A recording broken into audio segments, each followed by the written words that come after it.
اچھی لائف گزاروں. اچھی لائف سے مطلب پیسہ صرف نہیں ہے, اچھی لائف سے مطلب ایمان, پازیٹیوٹی, اچھا اخلاق, یہ سب رزق ہیں. تو تب تک نہیں کر پائیں گے جب تک سوچیں گے نہیں, بیکاز جنگیں میدانوں میں جیتنے سے پہلے ذہنوں میں جیتی جاتی ہیں. جو ٹیم یہ امیجن نہیں کر سکتی کہ ہم ورلڈ کپ اٹھا کے چیخ اور چلا رہے ہوں گے اور ہمارے ہاتھوں میں وہ ہوگا اور ہم فیل کریں گے اسے, وہ ورلڈ کپ جیت بھی نہیں سکتی. جو امیجن کر لیتا ہے وہ جیت لیتا ہے.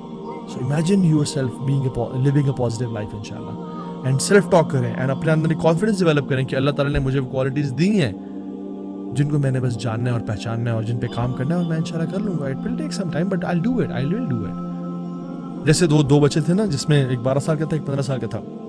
جو 12 سال والا تھا وہ ایک کنویں میں گر گیا, تو 15 سال والا تو لڑکا سا تھا, وہ بھی اس کے ساتھ 3 سال کا فرق تھا اور کوئی نہیں تھا وہاں پہ. اس کو پتا تھا کہ میں ہی ہوں اور یہ ہے, میں نے نہ نکالا تو یہ نہیں نکل پائے گا. تو نیچے سے وہ چیخ رہا کہ مجھے نکالو ورنہ میں مر جاؤں گا. تو اس نے جو ہے نا اس کو بالٹی کا کہا بالٹی میں پاؤں رکھو, اس کو پکڑو رسی کو, زور کھینچ کے نکال لیا. جب وہ آگے گئے تو وہ گیلا ہوا تھا. تو لوگوں نے کہا تم کیوں گیلے ہو؟ نے کہا میں کنویں میں گر گیا تھا. تمہیں نکالا کس نے؟ اس بھائی نے نکالا. یہ 15 سال والے نے نکالا. نہیں, یہ تو پاسبل نہیں ہے کہ تم جھوٹ بول رہے ہو تم لوگ.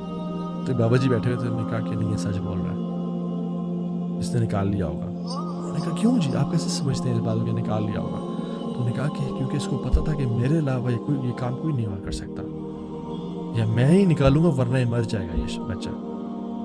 جب بتا رہے میں نے کرنا ہے اور میں کر سکتا ہوں, پھر انسان نکال لیتا ہے. پھر انسان کہتا ہے جب میں نے اپنے آپ کو اس نیگیٹیوٹی سے نکالنا ہے اور میں ایک پازیٹیو لائف گزار سکتا ہوں, when I will live a positive life, تو پھر انسان کے لیے آسان ہو جاتا ہے. جس سے ایک سٹوری بھی ہے نا, جس میں بہت سے لوگوں کو کہا گیا کہ یعنی جو گروپ تھا وہ جا رہے تھے اور پہاڑی چڑھ رہے تھے, بٹ ایک چٹان سی آگے سامنے نا, جس کو ماؤنٹین کلائمبنگ کے تھرو چڑھنا تھا. تو ایک شخص بھی چڑھ جاتا تو وہ باقی سے کو رسی پھینک کے ایزیلی چڑھا لیتا. تو لوگ کہہ رہے کہ نہیں یار تو بڑا مشکل ہے, یہ کوئی نہیں کر پائے گا. اور جو چڑھتا ہو کہتا دھیان سے, گر نہ جانا ہے, بڑا مشکل ہے. تو کوئی نہیں چڑھ پا رہا تھا. ایک شخص آیا, اس نے ٹرائی کیا اور وہ چڑھتا گیا اور وہ چڑھ گیا, اور پھر رسی پھینکی اور سب کچھ اوپر چڑھا لیا سلولی گریجولی کر کے. تو جب سب چڑھ گئے تو لوگوں نے کہا یار کمال ہے, ماشاءاللہ, کیسے چڑھا تم کیسے چڑھے, تم نے کیسے کر لیا, اٹ واز ٹف. اس نے کہا he was deaf, he couldn't listen to the naysayers. اس نے بات ہی نہیں سنی کہ یہ مشکل ہے, یہ کوئی نہیں کر پائے گا, آج تک کوئی نہیں کر سکا. اس نے سنا ہی نہیں. جب سنا ہی نہیں تو اس نے کر لیا. سو ارادہ, عزم, I'll do it, I can do it. This is the one of the biggest blessings of Allah subhanahu wa ta'ala. آپ طالوت علیہ السلام کی ایگزامپل کو دیکھ لیں کہ جب بنی اسرائیل نے بہت سال دعا کرتا ہے یا اللہ اس ذلت سے نکال ہمیں, یا اللہ کوئی نبی بھیج جو میں دوبارہ سے فتح دے اور غالب کرے اس دنیا پہ. تو طالوت علیہ السلام اپنی جو فوج کو لے کے گئے, 80,000 کی فوج تھی, اور سب نے یعنی عرصے سے دعائیں کر رہے ہیں, اور سخت ارادہ ہے, سخت عزم ہے, اور عہد بھی کیا ہوا تھا کہ ہم جو ہے نا اب جائیں گے اور اب ہماری فتح کا دن آ گیا, اب ذلت کے سال ختم ہو گئے. تو طالوت علیہ السلام نے ان کو آزمایا, کہا کہ یہ جو نہر کا پانی ہے, راستے میں نہر آئی کہ جو یہ شخص نہیں پیے گا وہی میرے ساتھ آگے جائے گا. سبحان اللہ, اللہ تعالیٰ نے ان کو ابتلا کیا, ٹیسٹ کیا بالنہر from that river. اور آپ کو معلوم ہے 80,000 کے لشکر میں سے صرف 313 نے پانی نہیں پیا. صحیح بخاری کی حدیث ہے کہ طالوت علیہ السلام کی بھی فوج میں 313 لوگ تھے اور بدر کے لوگ بھی 313 تھے. صرف 313 نے پانی نہیں پیا, باقی سب نے پانی پی لیا. اور جب انہوں نے پانی پی لیا اور وہ جو اپنی ول پاور تھی اس کو جب ان کا عہد ٹوٹ گیا تو پھر کیا ہوا؟ پھر انہوں نے کہا کہ یعنی ہم تو ہمت نہیں پاتے اپنے اندر. قالوا لا طاقت لنا اليوم لا طاقت لنا اليوم بجالوت وجنوده. آج ہمارے اندر ہمت نہیں ہے, ہمت ختم ہو گئی ہے. کیونکہ جب انسان اپنے آپ سے عہد توڑتا ہے, اپنے اللہ کے ساتھ کیا ہوا عہد اور معاہدے توڑتا ہے, پھر اس میں ہمت ہی ختم ہو جاتی ہے, پھر وہ بڑے بڑے کام نہیں کر سکتا.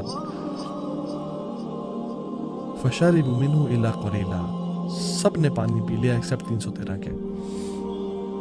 تو افضل کے ساتھ ہوتا ہے واللہ مع الصابرین، جو پرسسٹنٹ ہوتے ہیں، جو پیشنس کے ساتھ کام کرتے رہتے ہیں. اور ہمیں دیکھنا چاہیے کہ ہم ایک تو ارادہ کہ ہم یہ کام کر سکتے ہیں، اور دوسری بات ہے کہ ہم نیگیٹو ٹاک یا نیگیٹو تھنکنگ سے بچیں. لوگوں کے بارے میں نیگیٹو سوچنا، اپنے بارے میں نیگیٹو سوچنا، سب کو ہی کہہ دینا کہ سب فارغ ہیں جی، سب کسی کام کے نہیں ہیں، سب 2 نمبر ہیں. اللہ اکبر. یہ آپ نے سنا نا یہ لفظ کی، یہاں تو یہ نیکی کا زمانہ نہیں رہا. یہ جو ورلڈ ویو ہے نیکی کا زمانہ نہیں رہا، کتنا نیگیٹو ورلڈ ویو ہے جی. اب تو نیکی کا زمانہ نہیں رہا. یہ جی سب بھی کرپٹ ہیں. all of these people are, all of the politicians are corrupt. not all of them are corrupt. Pakistan کا جی کچھ نہیں ہو سکتا، یا تو بیکار جگہ ہے. پاکستان کا جی کیا بنے گا؟ امت تو کچھ بھی نہیں کر سکتی، امت تو کیا بنے گا؟ نہیں. have positivity. آپ قرآن کو دیکھیں نا، اللہ تعالیٰ نے نوح علیہ السلام سے بھی خطاب کیا ان کی قوم کے بارے میں، اور ہود علیہ السلام سے بھی خطاب کیا ان کی قوم کے بارے میں. اور جب نوح علیہ السلام سے خطاب کیا قوم کے بارے میں، اور ان کو یعنی قرآن میں جب اللہ تعالیٰ بیان کر رہے ہیں قال الملأ من قومه انا لنراك في ضلال مبين، جب ان کی قوم کے بادشاہوں نے کہا کہ ہم تمہیں والعیاذ باللہ کھلا گمراہ دکھتے ہیں، تو یہاں اللہ تعالیٰ کہتے ہیں کہ ان کی قوم کے سرداروں نے، لیڈرز نے کہا. اور جب ہود علیہ السلام کی قوم کی بات کر رہے ہیں تو کہتے ہیں، اللہ تعالیٰ کہتے ہیں قال الملأ الذین کفروا، ان کے لیڈرز نے کہا جنہوں نے کفر کیا تھا. یہ انڈرلائن کر لیں، من قومہ الا نراک فی صفاحہ والعیاذ باللہ، ہم آپ کو دیکھتے ہیں کہ آپ نا مجنون ہیں، پاگل ہیں والعیاذ باللہ. تو اللہ تعالیٰ نوح علیہ السلام کی قوم کے بارے میں کہہ رہے ہیں پورے کے پورے ملا کو، اور ہود علیہ السلام کی قوم کے بارے میں کہہ رہے ہیں وقال الملأ الذین کفروا، ان کے سرداروں میں سے جنہوں نے کفر کیا تھا انہوں نے کہا. کیوں؟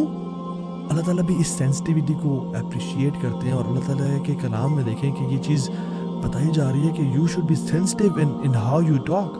کیونکہ قوم نوح 950 سال دعوت، سینچریز اوور سینچریز کی دعوت، اور سب نے انکار کیا. اور قرآن نے جس قوم کی یعنی سب سے زیادہ جس کو ایک طرح سے گمراہ قرار دیا وہ نوح علیہ السلام کی قوم تھی.